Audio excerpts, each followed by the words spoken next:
جیسا کہ آپ سب جانتے ہیں، 25 رجب امام موسیٰ کاظم علیہ السلام کی شہادت کا دن ہے۔ میرے وہ امام جن کی زندگی کا آدھا حصہ زندان کی قید میں گزر گیا۔ روایت کے الفاظ ہیں کہ امام کے جسم کا گوشت کھل چکا تھا اور جو زنجیریں امام کو پہنائی گئی تھیں وہ اتنی وزنی تھیں اور اتنی موٹی تھیں کہ امام کی ہڈیوں تک پہنچ گئی۔ شہادت امام کے موقع پر اشعار کے چند جملے پیش کرنا چاہتی ہوں کہ بغداد کے پل پر زہرا کی گڈیا کی صدا کیوں آتی ہے؟ بغداد کے پل پر زہرا کی گڈیا کی صدا کیوں آتی ہے؟ ایک میت سامنے رکھی ہے اور حلقت آتی جاتی ہے۔ صادق کو شکی نے زہر دیا، ظالم کو نہ پھر بھی چین آیا۔ صادق کو شکی نے زہر دیا، ظالم کو نہ پھر بھی چین آیا۔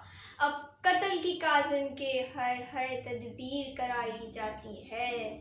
ہارون نے کتنے سال تلک زندہ میں موسیٰ کو رکھا؟ ہارون نے کتنے سال تلک زندہ میں موسیٰ کو رکھا؟ تن کھل کے ہوا چادر کی طرح پہچانی نہ صورت جاتی ہے۔ ہارون نے میرے مولا کو زندان میں آخر زہر دیا۔ ہارون نے میرے مولا کو زندان میں آخر زہر دیا۔ بغداد کے پل پر مولا کی میت رکھوا دی جاتی ہے۔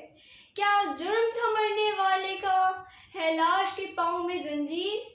کیا جرم تھا مرنے والے کا ہے لاش کے پاؤں میں زنجیر؟ احمد کا وصی موسیٰ ہے، امت نہ ترس کیوں کھاتی ہے؟ بازار شام کی مجھ کو پھر ایسی ہی ندا یاد آتی ہے۔ بازار شام کی مجھ کو پھر ایسی ہی ندا یاد آتی ہے۔ بغداد کے پل پر زہرا کی گڈیا کی صدا کیوں آتی ہے؟ درود و سلام ہو اس پر جس کے صبر و استقامت نے دشمنوں کو گھٹنے ٹیکنے سے مجبور کر دیا۔